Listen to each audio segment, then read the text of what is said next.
Doutor Kleber, eu tô com uma paciente aqui na minha cadeira agora e eu preciso fazer uma cirurgia nela e eu não sei se eu posso ou eu não posso, ela tá com muita dor. Meu Deus, o que eu faço? Calma, cirurgião. Você tá no lugar certo, na hora certa. Eu sou o Dr. Kleber, especialista em implantes dentários. Realizo mais de 150 cirurgias no mês e eu tô aqui para te ajudar. Então vamos direto para nossa aula.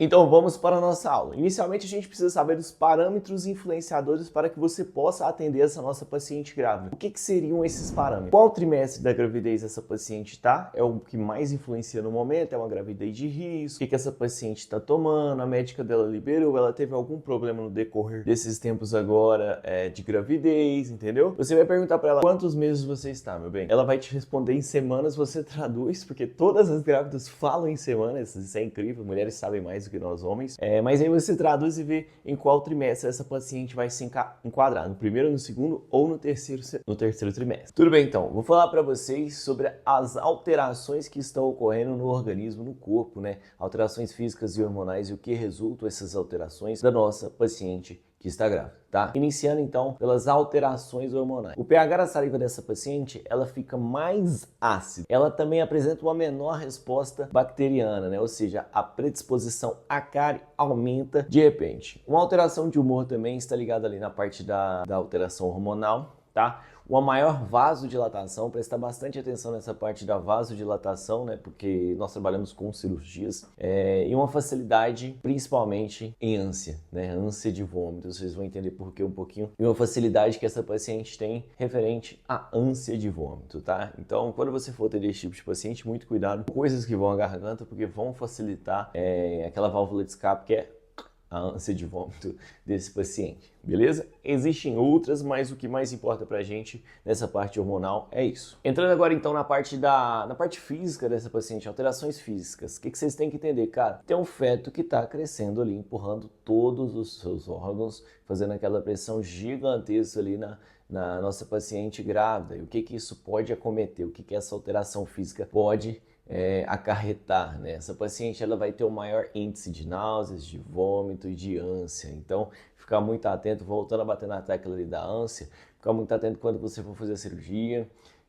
referente ao sugador, à utilização de irrigação e ficar muito atento a isso, tá? Ela também vai ter alterações respiratórias, porque o aumento do estrogênio causa uma vasodilatação nos capilares da mucosa nasofaríngea, ou seja, isso vai atrapalhar minha paciente a respirar pelo nariz, pessoal. Continuando aqui nesse papo das alterações físicas que estão acontecendo na minha paciente, ali pro final do segundo semestre, entrando no terceiro trimestre, a gente tem um maior risco de alterações cardiovasculares. O que pode acontecer? Dependendo do jeito que essa minha paciente deitar, principalmente em decúbito dorsal, vai ter uma imagenzinha para vocês aí, acontece uma compressão na veia cava inferior da minha paciente, que pode acarretar em alguns problemas. Eu vou falar para vocês quais são, mas eu vou te explicar primeiro por que isso acontece. O que acontece? Quando essa paciente está grávida, ali no finalzinho do segundo trimestre, início do terceiro trimestre, principalmente, quando ela está deitada em decúbito dorsal, que ela está deitada retinha, acontece uma compressão na veia cava inferior. E essa compressão na veia cava inferior vai atrapalhar o retorno venoso da minha paciente, né? Vocês vão ver na imagem aí, tá vendo que está pressionando a nossa veia cava inferior, a nossa não, a dela? Então, isso vai resultar em alguns sinais clínicos que você pode estar observando quando você for atender essa paciente. Um deles é a náusea,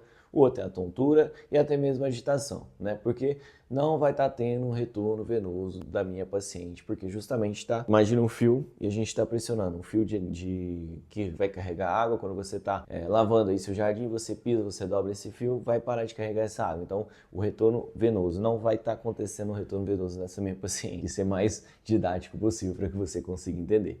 Alteração desse retorno venoso, igual eu falei para vocês, tontura, náusea e agitação da minha paciente. São sinais clínicos que a gente pode acompanhar aí quando a nossa paciente está em decúbito dorsal. mas o que eu vou fazer? Tá aí para vocês uma imagem, o que você vai fazer quando você for atender esse tipo de paciente. Você não vai deixar ela deitar em total decúbito dorsal, né? Você vai ter que inclinar a cadeirinha dela um pouquinho, certo? Um ângulo maior aí, não vai deixar ela ficar totalmente deitada, tá bom? E o que você vai fazer também? Você vai pedir, se você tiver uma almofadinha para colocar nas costas dela, beleza, vai ajudar, mas se não, você só vai pedir para ela dar uma leve inclinadinha. Olha essa imagem super esquemática que tá para vocês aí, não vai pressionar a veia cava inferior, então vai ter o retorno venoso e a minha paciente não vai se sentir mal, não vai ter náusea, não vai ter tontura e nem vai ficar agitada. Então esse é um jeito que você vai fazer no seu consultório quando você for atender a paciente. Final do segundo trimestre e começo do terceiro trimestre. Cirurgião, qual anestésico que você pode estar utilizando na sua paciente grávida? Você sabe? Estou aqui para te falar. É o seguinte, o mais indicado para você utilizar na sua paciente grávida é a lidocaína, 2%, 1 para 100 mil. É o padrão ouro a lidocaína, tá bom? Com vasoconstritor, epinefrina, adrenalina, tá? Mas a gente não vai exceder 2 tubetes, por isso que a gente não tira, não faz múltiplas extrações de paciente grávida, a gente não tira 4 sisos de paciente grávida, porque a gente não vai estender 2 tubetes. Qual anestésico a gente não pode utilizar de jeito nenhum na nossa paciente grávida? Prilocaína e articaína. Por quê? Porque a gente tem um risco da metemoglobinemia. Você lembra o que é a metemoglobinemia? A metemoglobinemia é quando a hemoglobina do sangue não consegue transportar de forma adequada o oxigênio, né? Causando aí na nossa paciente a cianose e a hipóxia. Não vou me aprofundar muito nisso, mas você tem que entender que prilocaína e articaína de jeito nenhum. Outra coisa que eu quero que você preste bastante atenção, que a gente não utiliza a felipressina. Por quê?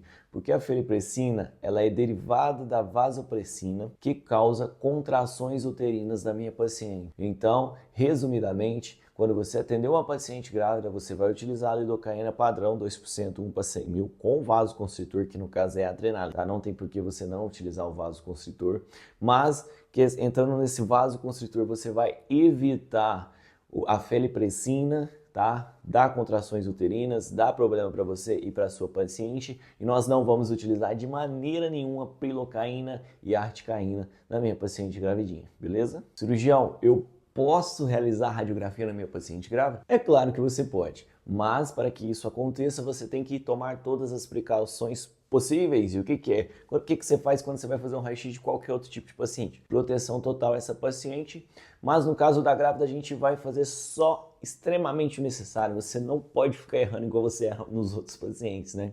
O ideal é que você não erre. A paciente dando protegida, você vai utilizar o mínimo de radiação possível nessa paciente, tá bom? Recomendações gerais de acordo com o trimestre da minha paciente grávida. Entramos então no primeiro trimestre. O que a gente pode e não pode fazer? A gente não pode fazer nada, geralmente. O que acontece? Não podemos passar nenhum tipo de medicação. Ah, minha paciente chegou aqui com muita dor, doutor, o que eu faço? Indicação para o médico. E a gente também tem que evitar consultas, somente fazer consultas emergenciais, pessoal, porque é o seguinte, é o trimestre de formação do feto, ele está sendo formado ali naquele momento. Então, dependendo da medicação que você passar, o que essa paciente ingerir vai atrapalhar na formação do feto. O que eu recomendo vocês a fazerem? Cartinha para o médico dela. Olha, eu preciso, minha paciente está com infecção, está com dor, está inchada, eu preciso de uma liberação sua do que eu posso fazer. A gente vai só medicar e postergar até o segundo trimestre ou eu vou ter que abordar? Me dá uma luz, assinou o médico, manda para o médico assinou, carimbou, vai mandar para a gente e aí a gente sim vai agir de acordo com o que o médico assinado, carimbado, liberado para a gente realizar vai nos dizer, tá bom? Minha paciente entrou no segundo trimestre, é o melhor, é o que a gente pode abordar, porque ali a gente já está trabalhando em segurança. Você pode fazer exodontia simples, algum tratamento de abertura, só para tirar, vamos focar em tirar dor desse paciente. É uma paciente que ela não precisa estar sofrendo se ela está no segundo trimestre, você não precisa nem de encaminhar para o médico, você mesmo pode medicar, você mesmo pode prestar atenção na parte das anestesias, está com o siso doendo, não tem o que fazer, não tem como abrir, você mesmo pode extrair, né? Óbvio que vai depender muito da sua competência. E lembra, na hora da medicação, que eu vou passar nos próximos slides, o que você pode e o que você não pode passar para essa paciente, tá bom?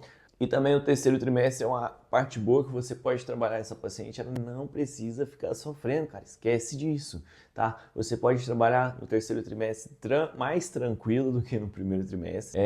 Se você não se sentir muito seguro, você pode pedir a liberação igual a gente fez no primeiro trimestre para essa paciente, certo? E o que nos impede muito é a comorbidade da minha paciente. Lembra do começo da aula, né, que a gente falou sobre a veia cava inferior e o jeito que a minha paciente está deitada? Se você seguir aquela dica, você pode atender essa paciente, mas de toda forma, o segundo trimestre ele é até mais agradável, mais recomendado a gente atender do que o terceiro. Se você não sentir confiança, cartinha para o médico, pede a liberação, ele vai te mandar de volta e aí você opera essa paciente ou você faz o que você tem que fazer para tirar a dor dela. Tá bom? Cirurgião, então, o que a gente pode receitar para nossa paciente? Já que eu te contei que a partir do segundo trimestre é mais tranquilo, você já pode atender essa paciente sem liberação do médico, desde que esteja tudo ok, uma anamnese completa. O que a gente pode receitar para nossa paciente que está sofrendo de dor? Vamos iniciar então pelo analgésico. Para quem não sabe, analgésicos são medicações que tratam dores de leve a moderada. Ela vai tratar, vai agir na dor da minha paciente, vai dar um conforto para ela ali até que o problema seja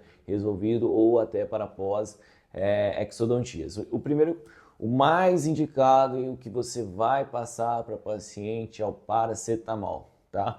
O paracetamol é um analgésico bom, ele vai resolver dores de leve a moderadas, tá? Dores acima exacerbadas, a gente vai, se não for infecção, inflamação, alguma coisa que a gente consegue medicar ali com os medicamentos que são indicados, a gente vai indicar essa paciente para o médico, ele vai passar algum outro tipo de analgésico mais forte. Mas por segurança, paracetamol. E a dipirona pode? Não, a dipirona não pode porque ela pode ocasionar a queda de granulócitos no sangue e isso predispõe à infecção na minha paciente grávida.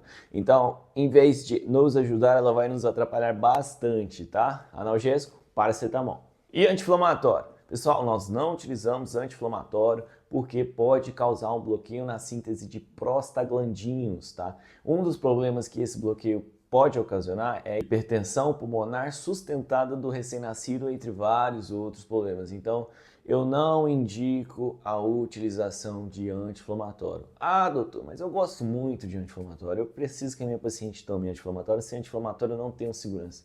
O mais seguro, menos pior, né, até feio de falar, é a dexametasona, que você vai passar para essa paciente 1 hora antes do seu procedimento, tá? Não utilize nenhum outro, não recomendo nenhum outro. E o antibiótico que a gente pode estar trabalhando, que é o melhor de tudo, que você tem que trabalhar, são as penicilinas, tá? Penicilina é o que há, é o melhor antibiótico que você pode receitar sem medo para essa paciente gestante, beleza? Lembrando que, a partir do segundo trimestre, você pode sim e deve fazer o que tem que fazer nessa paciente, receitar o que tem que receitar, desde que você esteja por dentro do assunto, né? Primeiro trimestre, médico, a gente, nós operamos. Fechou, pessoal? Então, essa foi a nossa aula. É uma recapitulação de uma aula que eu já fiz, mas eu trouxe no formato mais dinâmico, mais interessante para que você consiga me acompanhar, para que você aprenda, para que você não faça cagada no seu consultório, beleza? Então, likezinho para a gente continuar, passa para o seu amigo, tranquilo de assistir, compartilha aí e tamo junto.